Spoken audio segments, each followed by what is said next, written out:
Привет! Это Анатолий А.К. Парцефаль с подкастом «Вокруг Средиземья». Встречайте 8-й выпуск. Мы продолжаем читать «Хоббита». Сегодня у нас 5 глава, которая называется «Загадки во мраке».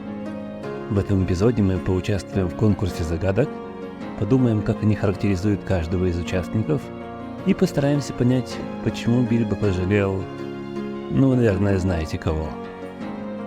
Итак, Бильбо приходит в себя в глубоких горных туннелях. Он совершенно не знает, что ему делать, но начинает ползти. И тут он случайно находит нечто на ощупь напоминавшее холодное металлическое колечко. Это было поворотное событие в жизни Хоббита, но сам он об этом даже не догадывался. Поворотным он настал не только в его жизни, но и в жизни Толкина, и в развитии его вселенной, на которую оказало задним числом громадное влияние. Об этом мы еще поговорим позднее, но держать это в голове стоит. Но Бильбо пока об этом не думает. Он только расстроен тем, что не может в этой волнительной ситуации выкурить трубку, тем самым хотя бы немного вернувшись к чувству домашнего уюта. И интересно, что в отсутствии этого он черпает силы в осознании того, что у него есть меч. Он немного успокоился. Хорошо все-таки иметь меч, выкованный не где-нибудь, а в Гондолине.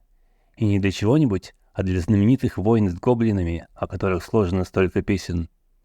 Мы помним, как дома, впервые загоревшись мыслью о приключении, он представил себя носящим меч, а не тросточку.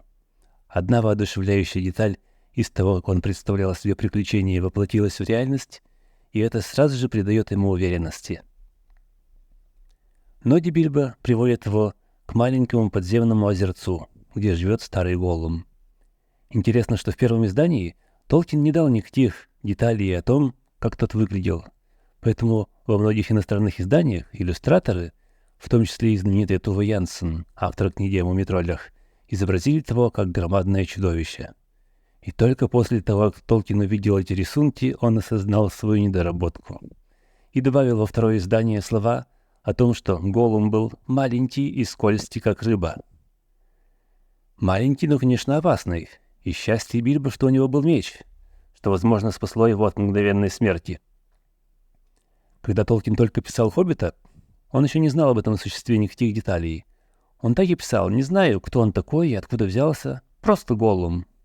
Только позднее, во время работы над «Властелином колец», Толкин выяснил, что, по-видимому, Голлум происходил из племени родственного хоббитам. Гэндальф говорит об этом в разговоре с Фродо. Даже из рассказа Бильбо можно догадаться, что Голлум сродни вам. У них двоих оказалось очень много общего и в воспитании, и в самом образе мыслей. Они поняли друг друга с полуслова, по крайней мере, куда быстрее, чем Хоббит или Голлум поняли бы гнома, орка или эльфа. Даже загадки они знали одни и те же, если не ходить далеко за примерами. Кстати, говоря о загадках, если мы углубимся в исследование того, какие источники писатель для них использовал, мы увидим много параллелей и заимствований с древнескандинавскими и древнеанглийскими сагами и поэмами. Толкин, конечно, не заимствовал загадки напрямую, но творчески перерабатывал некоторые мотивы и образы из древних легенд о состязаниях в загадке. Мы не будем сейчас углубляться в эти филологические детали, а лучше посмотрим, как загадки Голлума и Бильбо характеризуют этих героев. Первая загадка Голлума про гору в дословном переводе звучит так: что имеет корни, которые никто не видит, и выше, чем деревья. Выбор загадки очевиден, так как это место обитания Голлума от давних лет. Тут звучат и нотки гордости. Голлум подчеркивает громадность гор и свою исключительность, ведь корни гор никто не видел, кроме него. Тем не менее, в конце загадки слышится горечь. Хоть гора и величественна, она не растет, в ней нет жизни. Ответная загадка Бильбо про зубы показывает нам, что даже когда Бильбо находится в смертельной опасности, его мысли бессознательно возвращаются к еде и к его упорядоченной жизни, такой же упорядоченной, как и стройные ряды зубов. Показательно и сравнение жизни Бильбо и Голлума, у которого из 30 жеребцов осталось только 6, да и то, пожалуй, не в лучшей форме. Следующая загадка Голлума про ветер тоже напоминает о его унылой жизни. У ветра ничего нет, ни голоса, ни крыльев, ни зубов, ни рта. Показательны также глаголы, которыми Голлум характеризует ветер. Он ревет, кусает, бормочет, и все эти действия тщетные, не приводят ни к чему. Так же пусты, как и жизнь Голлума. В ответ Бильбо сочиняет жизнерадостную загадку про солнце и подсолнух в одном из переводов, или дословно Маргаритку. Здесь возникает впечатление, что участники сражаются с загадками, мрачность голлумовского существования против солнечного мира ощущения Бильбо. Каждый как бы представляет свое видение мира и сражается за него. Еще одна маленькая деталь, которая Толкину как английскому филологу была, конечно же, известна. Слово «маргаритка» «дейзи» в оригинале в древнеанглийском происходило от выражения «глаз дня», потому что выглядит как солнце. Также, если мы посмотрим в оригинал этой загадки, солнце там говорит про цветок. Тот глаз похож на этот глаз, то есть на меня. Солнце таким образом подчеркивает связь земных вещей с высшим порядком. Они являются как бы его отражением. Теперь Голлум уже раздражен. Эта загадка напомнила ему о тех далеких днях, когда он был еще не так одинок, не так подл и гадок, и тем самым испортила ему настроение. И его следующая загадка о темноте является в некотором смысле его местью Бильбо за напоминание о солнечных деньках. Интересно, что, как и предыдущая загадка Бильбо, это тоже несет скрытый метафизический смысл, когда утверждает, что темнота над звездами и под землей, то есть и над солнцем, и под цветами. Она как бы заключает в себе мир предыдущей хоббитовской загадки и утверждает превосходство темноты над светом. Подчеркивая эту идею, загадка утверждает, что темнота объемлет мир не только в пространстве, но и во времени. В начале было, в конце придет. А уж когда последняя строчка говорит, что темнота жизнь завершит и веселье убьет, становится ясно, что для Голлума она не просто отсутствие света или чего-либо еще, но объективно существующая вещь. И от этого становится действительно страшно. Это представление напоминает о истории Нуминора, где Саурон обманывает людей и убеждает их, что за пределами мира лежит древняя тьма, а властелин тьмы и есть настоящий властелин всего. Следующую загадку Бильбо задает только для того, чтобы выиграть время, но она оказывается на самом деле трудной для Голлума. Ларчик без ключа закрыт, слиток золота хранит. Эта загадка в дословном переводе говорит о золотом сокровище, что заставляет вспомнить о цели путешествия Бильбо.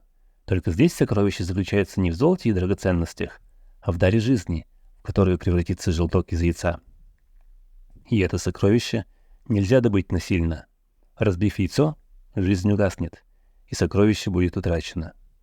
Интересно, что Голлум вспоминает, как делал именно это. Высасывал жизнь, заключенную в яйце. Загадка Голлума о рыбе тоже обращает на себя внимание тем, что он берет живое существо, но описывает его в безжизненных терминах. Не дышит, а живет. Холодна, как смерть. Вода, источник жизни, тоже превращается для рыбы во что-то, что она вынуждена пить. Не хочет, а пьет. Прямо как жизнь Голлума. И, кстати, тут Бильбо снова выручает счастливый случай. Когда он уже отчаялся найти ответ на загадку, этот самый ответ выпрыгивает из воды. Следующую загадку я процитирую полностью, а вы попробуйте отгадать, если раньше ее не слышали. Без ног лежит на одной ноге. 2 ноги стоят рядом на 3, а 4 ноги кое-что получили. Я сделаю небольшую паузу, чтобы вы могли остановить подкаст ненадолго и подумать. Ответ, конечно же, таков. На одноногом столике лежит рыба, которую ест человек, сидящий на 3-ногой табуретке, а кости получает кошка. Бильбо, конечно же, бессознательно берет образ рыбы из холодной загадки Голлума и с его помощью рисует теплую и уютную домашнюю сцену. Последняя загадка Голлума о времени, которая пожирает все, полна безнадежности и отчаяния, ведь в ней время уничтожает все, даже горы, место обитания Голлума. У Бильбо нет ничего, чем бы он мог дать отпор этой загадке, кроме, опять-таки, нашего старого знакомого счастливого случая. Голлум думает, что вопрос, заданный Бильбо себе самому о том, что у него в кармане, это новая загадка, и проигрывает, не найдя ответа. Кстати, хотя Толкин этого совсем не задумывал, ответ на этот вопрос можно в некотором роде рассматривать как ответ на загадку. Ведь кольцо продлевает жизнь своего хозяина и тем самым как бы противостоит времени. Но опять же, это что-то совсем не планировавшееся Толкином. После проигрыша Голлум не собирается сдерживать слово и плывет на свой остров, чтобы с помощью кольца стать невидимым и убить Бильбо. Но обнаруживает, что кольца там нет, и издает вопль отчаяния. Тем не менее, поначалу Бильбо не нашел в своем сердце ни капли жалости. Только позже, когда Голлум находился между ним и выходом, и в голову Бильбо пришла мысль убить его, воспользовавшись своей невидимостью, он начинает сочувствовать Голлуму. Причем в языке Толкина жалость — это не то чувство, которое мы сейчас часто представляем, презрение, смешанное с отвращением кому-то, о ком мы думаем свысока. Толкин подразумевает под этим словом сочувствие, эмпатию, способность поставить себя на место другого человека. Вот как описывается это преображение Бильбо в книге. Хоббит затаил дыхание и тоже напрягся. Он был в отчаянии. Нужно выбираться из этой проклятой темноты, пока еще есть силы. Нужно пробиваться, ударить эту гадкую тварь мечом, выколоть ей глаза, убить. Ведь Голлум хотел убить Бильбо. Но бой-то ведь будет нечестным. Хоббит невидим, и к тому же у Голлума нет меча. Если смотреть правде в глаза, тот еще не пытался убить Бильбо, не угрожал ему впрямую. И потом он такой несчастный, такой одинокий, всеми покинутый.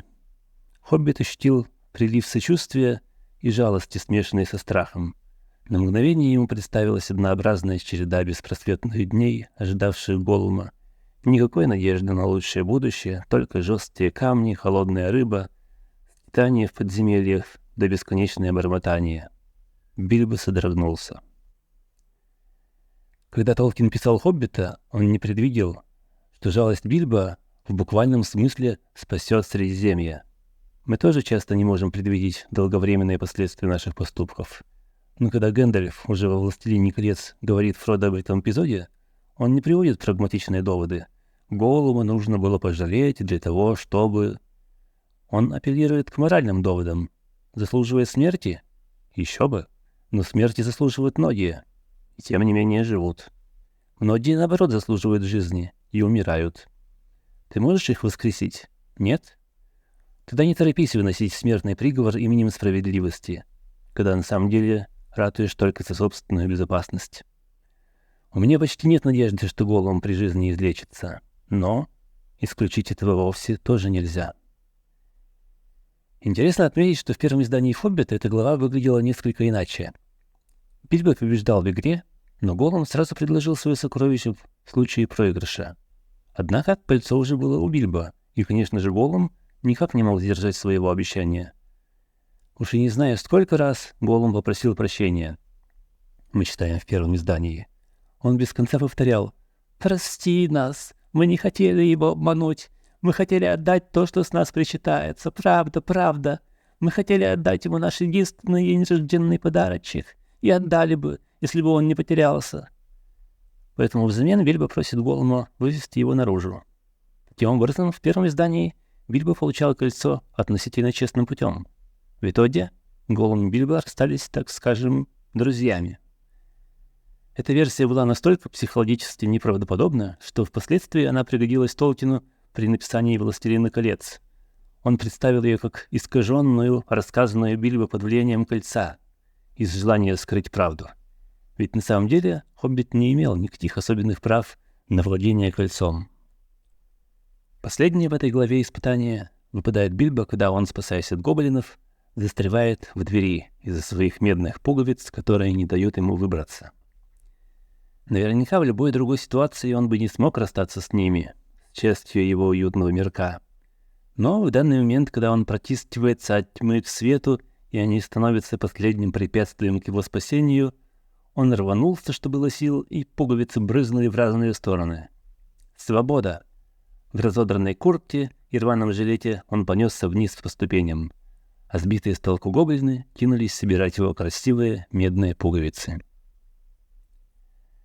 В следующей главе мы увидим, как Бильбо начал завоевывать уважение гномов, Попадем из огня до в полымя и впервые встретимся с орлами. А пока что с вами был Анатолий А.К. Парцефаль на прямой связи из глубоких пещер мглистых гор. Свои мысли, пожелания и вопросы вы можете, как обычно, прислать на адрес email info@tolkien.blog, а также в комментариях на YouTube и Spotify и в других социальных сетях. Я буду рад получить их. Подписывайтесь на каналы, ставьте лайки.